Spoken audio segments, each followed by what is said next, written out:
પહોંચ્યા છે, પધાર્યા છે, તો આપણે એમનું સ્વાગત કરશું અને એમને માળા વડે, પુષ્પ વડે, શાલ વડે એમનું સન્માન કરશું. સૌપ્રથમ હું ગોપાલજી અગ્રવાલ, જે પ્રમુખ વેપારી એસોસિએશનની વિનંતી કરીશ કે તેઓ શ્રી સાહેબ શ્રીનું શાલથી સન્માન કરશે. આપણા જિલ્લા પોલીસ વડા શ્રી અક્ષરાજ મકવાણા સાહેબનું સ્વાગત ગોપાલજી અગ્રવાલ કરશે.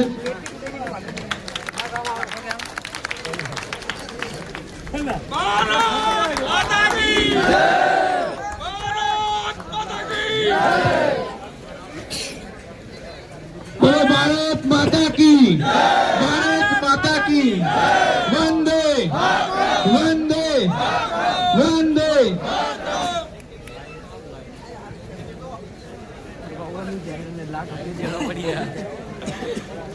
જ્યારે આપણા જે હિન્દુ સંસ્કૃતિ પ્રમાણે જયારે સ્વાગત થતો ત્યારે આપણે સાહેબ શ્રીની તાળીઓથી સ્વાગત કરીશું. જયારે સ્વાગત થતો ત્યારે આપણે તાળીઓમાં કોઈ કચાશ નહીં રાખીએ.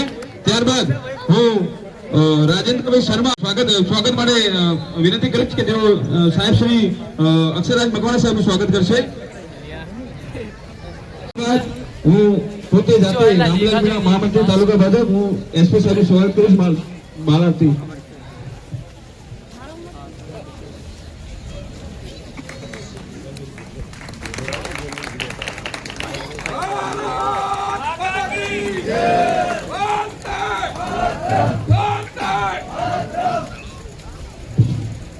ત્યારબાદ હું ખેંગાસિંહજી દાવીને પૂર્વ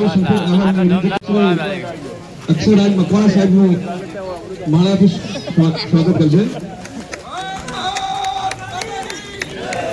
ત્યારબાદ હું નેતોભાઈ અગ્રવાલ વિનંતી કરીશ કે તેઓ અમીરગઢ પીઆઈ શ્રી એસ કે પરમાર સાહેબનું શાલ ઓઢાડીને સન્માન કરશે. પીઆઈ એસ કે પરમાર સાહેબનું. ત્યારબાદ હું આપણા અમીરગઢના પૂર્વ સરપંચ શ્રી ચમનલાલજી લોડને વિનંતી કરીશ કે તેઓ મોતીભાઈ દેસાઈનું માળાથી સન્માન કરશે. આપણા ટાઉન જમાદાર મોતીભાઈ, પૂર્વ સરપંચ શ્રી ચમન કાકાને વિનંતી કરીશ કે તેઓ આગળ આવીને મોતીભાઈ દેસાઈનું સ્વાગત કરશે.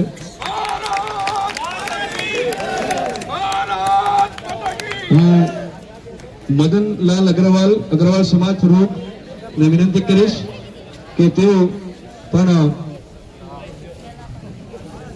અહીં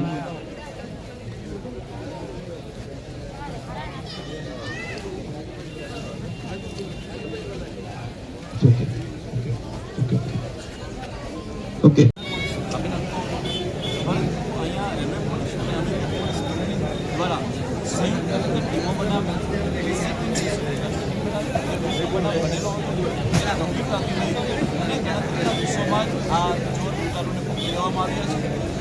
જેલ હવાલે કરવામાં આવ્યા છે. આની અંદર ટેકનિકલ સર્વેલન્સની સાથે એમનો ફાળો હતો. ગામ લોકો તરફથી ખૂબ સહયોગ મળે. અમે લોકો થોડાક જ દિવસોની અંદર આ લૂંટના બનાવોને અમે લોકો ખોલી શક્યા છીએ. એ સિવાય અમીરગઢની અંદર જે ચોકી આવેલી છે એમાં પણ વધારાનો સ્ટાફ મૂકવામાં આવ્યો છે અને સાથે સાથે પેટ્રોલિંગ વધે એના માટે જીઆરપીના એક્સ્ટ્રા સ્ટાફને સંયુક્તપણે અને કોઈ બી તકલીફ હોય પોલીસ સ્ટેશનમાં જઈ અને આ ચોકીમાં આવી અને કહેવાનું છે. હમણાં આપણા અઠવાડિયા સાહેબના હુકમ પછી ચાલુ થઈ ગયું.